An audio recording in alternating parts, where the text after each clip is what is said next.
નમસ્કાર દર્શક મિત્રો, આપ જોઈ રહ્યા છો IHRTC ન્યૂઝ અને હું છું રિપોર્ટર દિનેશ કુમારસિંહ બાબરિયા ઘેટી। નમસ્કાર દર્શક મિત્રો, નવડીઓ સાથે આપનું હાર્દિક સ્વાગત છે। ભાવનગર શહેરમાં એક ચોંકાવનારો હની ટ્રેપ કેસ પ્રકાશમાં આવ્યો હતો। પોલીસે લીવ ઇન રિલેશનશીપમાં રહેતા અંકિતા પટેલ અને ભાર્ગવને ઝડપી લીધા હતા। ત્રીજો આરોપી શક્તિસિંહ હજુ ફરાર છે। અંકિતાએ અથાણું ખરીદવાના બહાને વેપારીનો મોબાઈલ નંબર મેળવ્યો હતો, ત્યારે વેપારી સાથે ધરોબો કેળવ્યો અને 28 માર્ચ 2025ના રોજ બપોરે 2:30 કલાકે હોટલમાં મળવા બોલાવ્યો હતો। અંકિતાએ વેપારી પાસેથી પ્રથમ ₹10,000 પડાવ્યા, ત્યારબાદ તેને પાણીની ટાંકી પાસે મૂકવાનું કહ્યું હતું।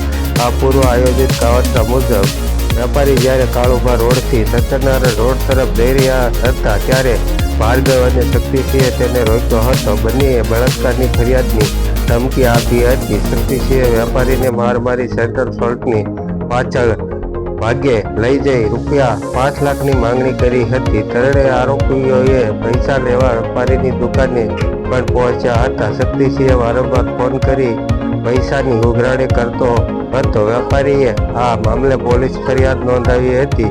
પીઆઈ બીડી ઝાલાના જણાવ્યા મુજબ અંકિતા અને ભાર્ગવ અગાઉ સુરતમાં રહેતા હતા અને હાલમાં ભાવનગર આવ્યા છે।